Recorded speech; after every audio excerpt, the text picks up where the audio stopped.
Bonjour à tous et bienvenue à ce nouveau numéro de Un jour, un événement. Nous sommes le vendredi 25 novembre 2022 et ce jour est consacré à l'élimination des violences faites aux femmes à travers une journée internationale. Et il faut dire que les violences faites aux femmes détruisent leur intégrité humaine.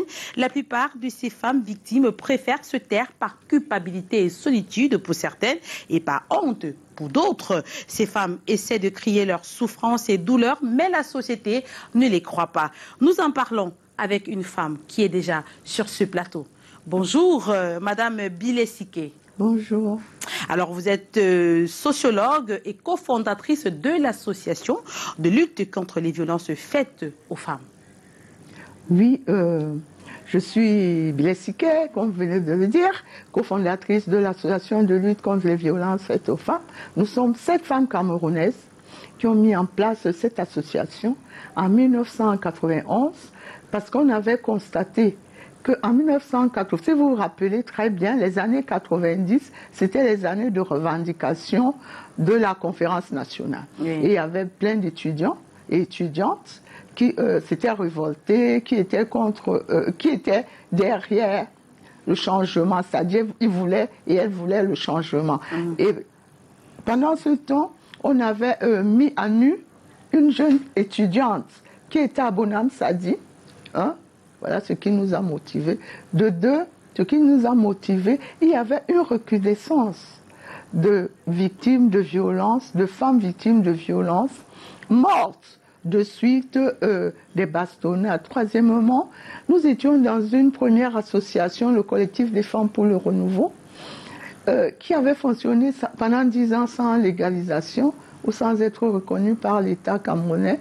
Et un beau jour, un samedi midi, nous apprenons que l'association a été dissoute. Voilà les 3 principales raisons qui nous ont amené à mettre en place notre association.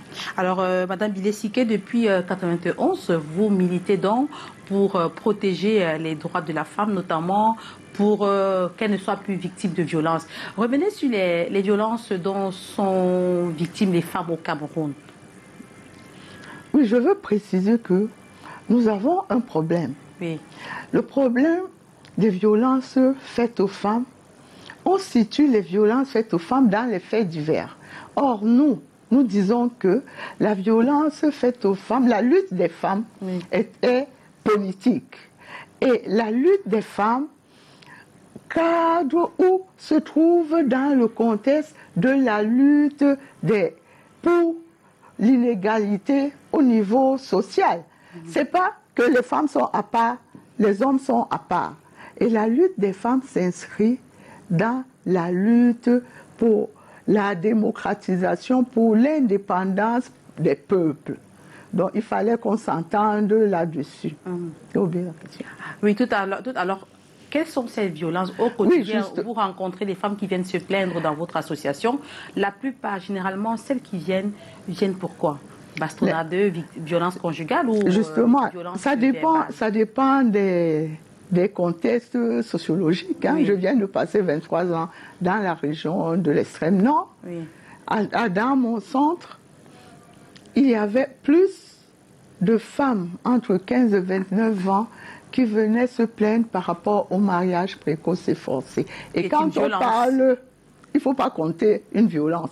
Quand on parle de mariage précoce et forcé, l'unique fille vit et la violence sexuelle, parce qu'elle est violée, elle vit la bastonnade, elle vit la violence psychologique, parce qu'elle a arrêté ses études, ses camarades continuent, elle se trouve dans un milieu dont, imaginez une seule femme qui vit toutes ces violences. Par contre, quand on vient ici, dès que tu parles des violences, ce sont ces femmes battues. Mais la violence, ce n'est pas seulement la femme battue. La violence, c'est la mutilation, les mutilations génitales féminines. On en trouve au Cameroun, du côté du sud-ouest et du côté de l'extrême nord. C'est pour vous dire qu'il y a différents types de violences. Surtout, la violence psychologique tue. Alors, pourquoi, Bilesike, la majorité des femmes disent que elles préfèrent garder le silence parce que pour elles, dénoncer ne contribue pas ne contribue pas à réparer le tort. Vous savez, nous sommes dans une société qui, je peux dire, n'écoute pas la femme. Et que la femme, nous avons grandi dans une société où tu ne peux pas, la femme ne doit pas se plaindre. Moi, Jessica, qui se trouve là, sociologue, je ne peux pas porter plainte contre mon père, par exemple. Il y a toutes ces valeurs du patriarcat que nous traînons et qui nous bloquent. Maintenant, il y a aussi l'État. À partir du moment où, je prends un exemple banal, l'État nous dit que l'école est obligatoire. Mais l'école ne peut pas être obligatoire dans les tests si on envoie les filles en mariage. À ce moment-là, l'école n'est plus obligatoire. Quand on me dit que l'école est obligatoire, je prends des exemples comme ça pour que les gens puissent comprendre. Quand on me dit que l'école est obligatoire et que mes enfants se trouvent dans une classe où il y a 100 élèves et que mon pouvoir d'achat des Camerounais, les Camerounaises et les Camerounais ne peuvent pas payer et les fournitures scolaires et le répétiteur et l'enseignant. C'est-à-dire, vous voyez, donc, à ce moment-là, on ne peut pas dire que nous ne luttons pas. Nous luttons, mais la lutte, c'est au niveau des racines. De ces violences, parce que les racines de ces violences, ce ne sont pas les conséquences. Les racines de ces violences, ce sont les valeurs du patriarcat. Et c'est aussi le système capitaliste qui nous a amenés à le programme d'ajustement structurel. Et aujourd'hui, nous vivons ça. Mais de plus en plus, quand même, ces valeurs tendent à disparaître. Madame Siker, aujourd'hui, on voit des femmes, surtout dans la partie sud du pays. Quand je parle du sud, je parle de Douala, de Yaoundé. Les femmes aujourd'hui, ce sont elles qui décident si elles veulent aller en mariage ou pas. Il n'y a plus de mariage forcé de ce côté, de cette partie du pays. Et aujourd'hui même, beaucoup estiment que ce sont ces femmes-là qui sont beaucoup plus à l'origine des violences dont elles subissent. Qu'est-ce que vous en pensez? D'abord, votre première idée qui parle de... Qu'est-ce que vous avez Grand Sud. Le Grand Sud. Bon, il y a plus de mariage. D'abord, je voudrais corriger les deux pôles. Sont au même pied d'égalité, pas même au même pied d'égalité, mais quand vous allez dans le Grand Nord, vous trouvez des filles ingénieures à l'âge de 21 ans. Il ne faut pas croire que quand on reste à Douala, on pense que le Cameroun, c'est Douala et Yaoundé. Non, vous trouvez des femmes sociologues, vous trouvez des femmes enseignantes du Grand Nord, enseignantes dans les universités. Je voudrais qu'on ne pose plus ce genre de problème. Maintenant, qu'on ne fasse plus de pareilles comparaisons. C'était concernant la question du mariage forcé. C'était un peu... Oui. Maintenant, quand vous dites que les femmes... Qu'est-ce que vous avez dit? Je disais qu'aujourd'hui, on dit qu'on accuse les femmes d'être à l'origine des violences dont elles subissent. Toujours, nous revenons dans les valeurs du patriarcat. Comment toi, tu vas être à l'origine de la violence? C'est-à-dire du mal. Parce que quand on me bat, j'ai mal. Est-ce que toi, même la journaliste qui est devant moi, tu aimes qu'on te tape? Non, elles ne sont pas origines de ces violences. Et je vous ai expliqué les origines. Elles ne sont pas origines de ces violences, mais elles sont victimes des valeurs du système patriarcal, du contexte capitaliste qui nous pousse à dire, et comme on dit dans le quartier, que ces femmes qui travaillent ne s'occupent plus de leurs enfants, ces femmes qu'on voit derrière le volant ne font plus ceci. Moi, je connais des femmes, et je vous assure, dont les maris sont au chômage et elles prennent... Dans leur couple, le mari s'occupe, ils ne prennent plus de répétiteurs, le mari s'occupe de l'éducation scolaire de leurs enfants, le mari fait des répétitions et la femme va au travail. Mais c'est le contexte qui pousse, même ose dire, avancer ce genre de propos. Alors, votre association, l'association de lutte contre les violences faites aux femmes, qu'est-ce que vous faites concrètement de ce côté-là pour qu'on aboutisse à l'élimination des violences faites aux femmes? Je vais répondre à deux niveaux à cette question avant d'arriver à mon association. Vous voyez qu'aujourd'hui, beaucoup d'associations existent. Nous avons créé notre association en 1991. Il n'y avait que nous. Aujourd'hui, beaucoup d'associations existent. Aujourd'hui, les victimes de ces violences parlent, passent même dans vos antennes. Elles dénoncent. Moi, j'ai déjà vu les filles en train de dire que j'ai été violée, en train de dénoncer. Ça veut dire qu'à ce niveau, il y a un pas à faire. Maintenant, notre association, l'expérience que notre association, parce que comme je vous ai dit, je viens de passer 23 ans dans la région de l'extrême nord, j'ai été affectée là-bas, j'étais contractuelle d'administration, en même temps féministe, militante féministe, je ne pouvais pas rester sans mettre en place cette antenne. Je vous assure que nous sommes partis des filles qui viennent dans notre centre, des filles qui s'asseyaient sur la natte, qui ne savaient même pas parler français. Aujourd'hui, elles sont des chefs d'entreprise. C'est tout ce que je peux vous dire. Bravo. Ah ben oui, mais ça prend du temps, ça prend beaucoup de disponibilité, il faut être disponible, ça prend beaucoup d'argent, mais il faut être militante. Moi, une Douala pour vivre à l'extrême nord pendant 23 ans. Mais alors, même jusqu'ici quand même, hein, on fait face à des victimes qui ne veulent pas dénoncer. Comme je disais, elles disent, ah, ça sert à quoi? Même si je ne vais pas parler, là, on ne va rien lui faire. C'est mon mari, non. C'est mon oncle, non. C'est le neveu. Bref, c'est toujours, comme on dit, c'est toujours, les auteurs de ces violences sont toujours des personnes proches. Et parfois, même ces femmes sont souvent violentées par les femmes, pas toujours que les hommes. Les femmes ne peuvent pas être ça violentées par les femmes. Le système pousse l'autre femme à violenter l'autre femme. Une femme a violenté l'autre. Parce que le système veut te montrer que tu as un pouvoir quelque part, mais tu n'en as pas. On prend le cas des veuves. Je pensais à ça. Quand je pensais que je savais que tu allais me poser la question par rapport aux veuves. Ce sont les hommes qui ont défini le contenu, que ce sont les femmes. Et ces femmes-là ont l'impression qu'elles ont le pouvoir. Elles ont le pouvoir. Ce que je vais vous annoncer maintenant, il y a le chef traditionnel de Bonateki, M. Kabouma.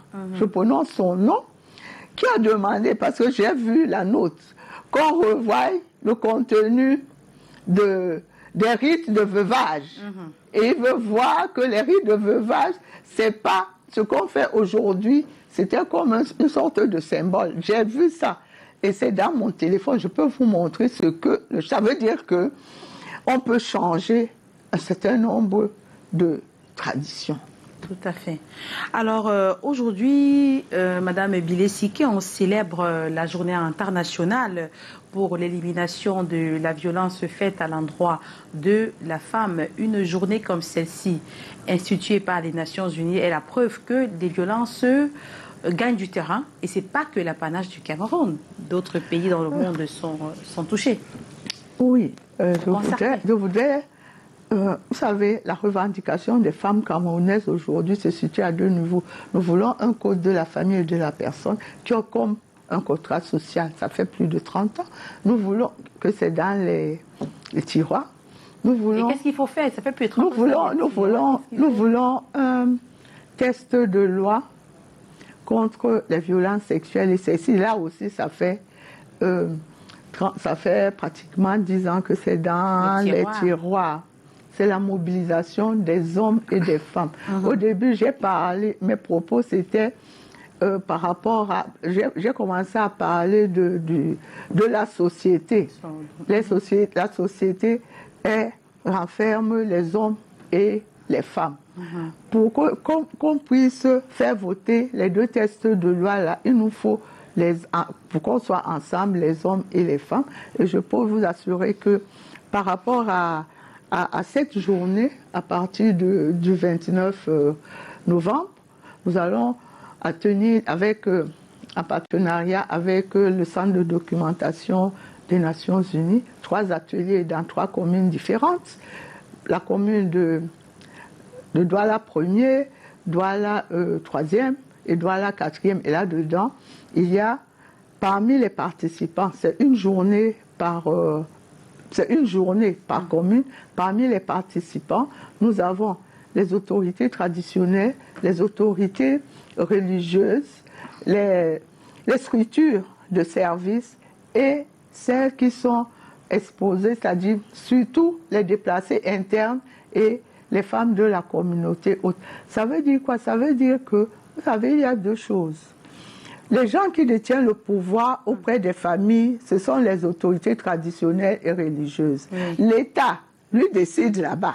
Si l'État ne vient pas mobiliser, dire, sortir des textes de loi et dire à ces gens-là que veillez auprès de vos populations pour que vos populations puissent s'appliquer, il n'y aura pas de changement. Alors, pour terminer, Bilé Siké, un mot à l'endroit de ces femmes qui souffrent en ce moment dans leur chair parce qu'elles sont victimes de violences et celles qui ne sont pas encore victimes de violences. Il existe des centres d'écoute mis en place par les associations et par le gouvernement camerounais, les centres de promotion de la femme. Et pendant les 3 jours de l'atelier, il y aura dans chaque commune, il y aura une représentante et de la commune et du MIPOF pour qu'elle nous dise où se trouve leur centre. Et peut-être qu'on passera chez vous pour vous donner les coordonnées de ces centres que vous allez diffuser pour que les femmes sachent où aller. Parce que quand une femme se trouve dans les problèmes, elle commence soit par l'autorité, par le pasteur, le chef de famille. Nous savons tout ça, le chef de famille, avant d'arriver au niveau du tribunal. Je vous remercie. Merci, Madame Bilé Siké. Merci, Madame Bilé Siké. Vous rappelez à notre téléspectateur que vous êtes sociologue et cofondatrice de l'association de lutte contre les violences faites aux femmes. Et avec vous, nous avons parlé de comment éliminer ces violences-là. C'est ici à la faveur de la célébration ce jour de la journée internationale pour l'élimination des violences faites aux femmes. C'est ici que s'achève cette autre édition de Un jour, un événement. Merci de nous avoir suivis. Merci aussi, merci à Canal 2 qui m'a cherché. On ne se connaissait pas, vous m'avez cherché partout pendant 2 jours. Je vous remercie. On ne se connaissait pas.